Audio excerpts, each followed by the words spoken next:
su permiso, presidente. Pues el viernes pasado nos pidió el señor presidente que hiciéramos un informe de Pemex de cómo iba la empresa y que también señaláramos cómo se estaba combatiendo la corrupción en Petróleos Mexicanos, y dimos a conocer una serie de acciones, una serie de empresas que habían incurrido en corrupción y cómo las habíamos combatido y recuperado los recursos. Uno de esos casos fue el de la señora, en este caso no era una empresa, pero era un acto de corrupción, de la señora María Amparo Casar, porque ella ha venido cobrando desde hace más de 20 años una pensión derivada del fallecimiento de su esposo, que era empleado de Pemex, pero que murió por haberse privado de la vida. Es importante, para tener muy claro las cosas, que la muerte de un trabajador en Petróleos Mexicanos conlleva toda una serie de prestaciones, en el entendido de que fue en funciones y que fue un accidente.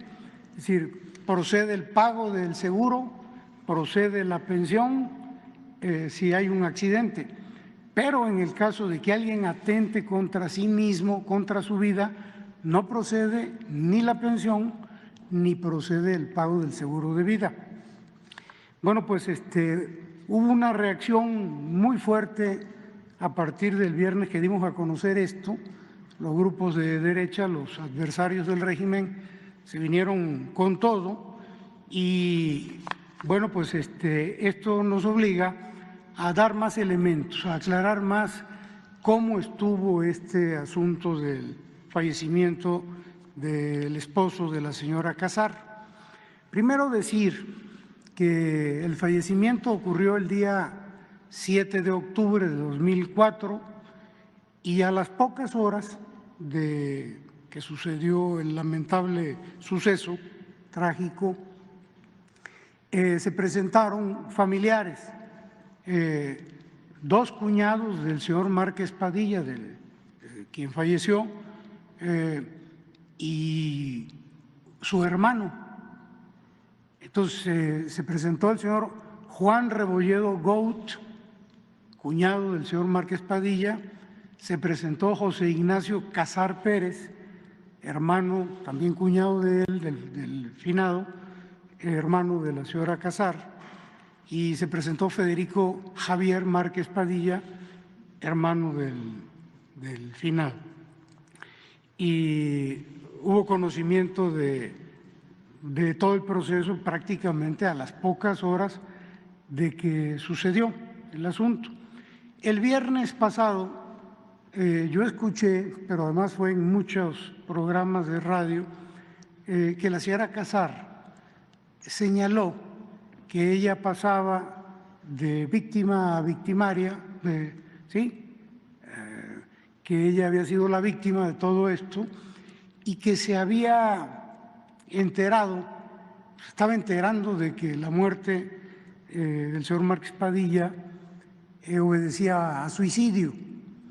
Bueno, pues yo creo que empezaríamos a aclarar, primero dando unos datos adicionales.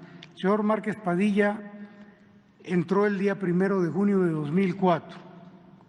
El 24 de ese mes recibió un crédito de 447,000 pesos, un crédito sobre nómina, y el día 30 de ese mismo mes, antes de un mes de haber llegado, un crédito por 268,000 pesos para adquirir un vehículo. A partir de ahí, él entra como coordinador de asesores del director de administración de Petróleos Mexicanos. La señora Casar en ese entonces era coordinadora de asesores del secretario de Gobernación. Bueno, pues prácticamente al día siguiente del fallecimiento, el fallecimiento fue el día 7 de octubre, el día 8 de octubre el agente del Ministerio Público hace un peritaje donde señala suicidio. La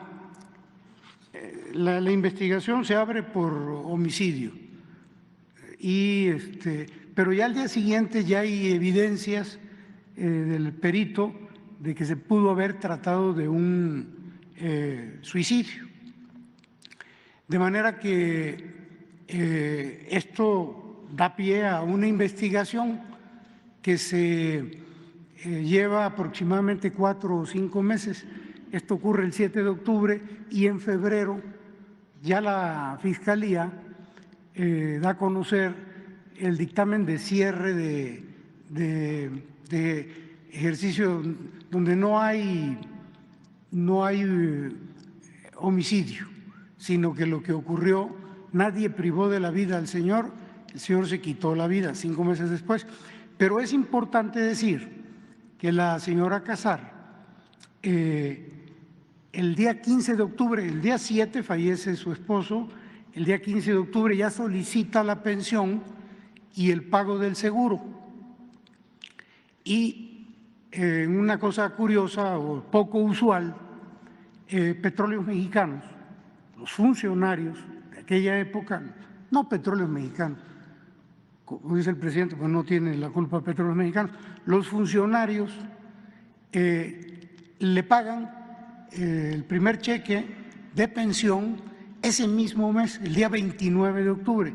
Fue algo muy rápido, fallece el 7 de octubre y el 29 ya ella recibe el primer pago de pensión y el 19 de noviembre, un mes, 10 días después, recibe el pago del seguro. ¿A cuánto ascienden estas cantidades? Bueno, en el caso de las pensiones, hasta la fecha en que se cortaron, que fue en febrero de este año, 31 millones de pesos por pensión, a razón de 125,000 pesos mensuales, y el seguro a razón de 17,600,000 pesos que recibió la señora Casar, sin que se esperara al cierre de la averiguación. ¿Qué era lo que tendrían que haber hecho en Petróleos Mexicanos los funcionarios anteriores? Esperar a que se cerrara el expediente para que quedara claro las causas de la muerte, sobre todo después de que el perito al día siguiente ya tenía evidencias de un posible suicidio. Bueno, no fue así.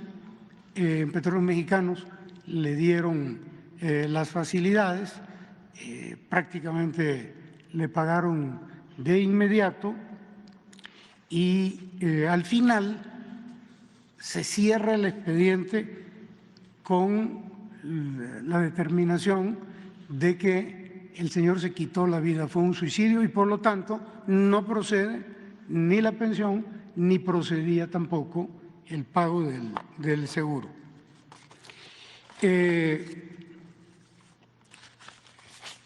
El otro dato que es importante señalar aquí es de que en esta andanada que se dio de parte de los grupos adversarios de este régimen, conservadores, fue de que se habían violado los derechos de la familia porque se habían dado a conocer.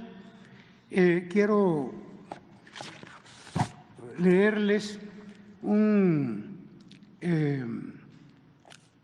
una resolución del Instituto Nacional de Acceso a la Información que tiene que ver con resoluciones del Pleno del INAI sobre la publicación de carpetas de investigación a cargo de la Fiscalía Especializada en materia de combate a la corrupción.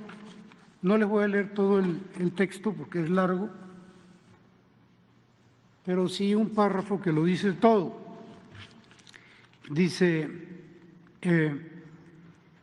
no obstante, la mayoría del Pleno del INAI resuelve revocar la clasificación de la información con fundamento en el artículo 112, fracción 2 de la Ley de Acceso a la Información, pública, y entre paréntesis dice: no puede reservarse información relacionada con actos de corrupción, se cierra el paréntesis, porque de acuerdo con información periodística o declaraciones de autoridades distintas a la ministerial, los asuntos se relacionan con actos de corrupción.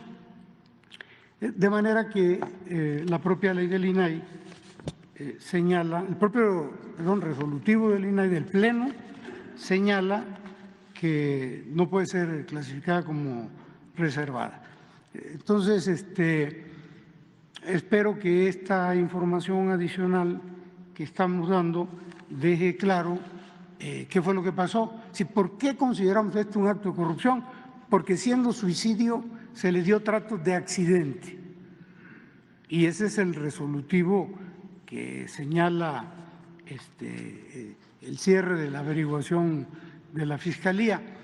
Y bueno, cuando yo señalaba que pocas horas después del accidente se presentaron familiares, cuñados y hermanos del occiso, el señor Rebolledo Gout, José Ignacio Cosío Pérez y Federico Javier Márquez, bueno, en la carpeta de cierre, en la parte final, ya cuando cierran y dicen que fue suicidio, hacen un señalamiento de que hay que enviarle copia de la investigación, del cierre de la carpeta en sobre cerrado al señor Juan Rebolledo Gout, de manera que los familiares estaban enterados de qué fue lo que pasó, qué fue lo que resolvió la Fiscalía.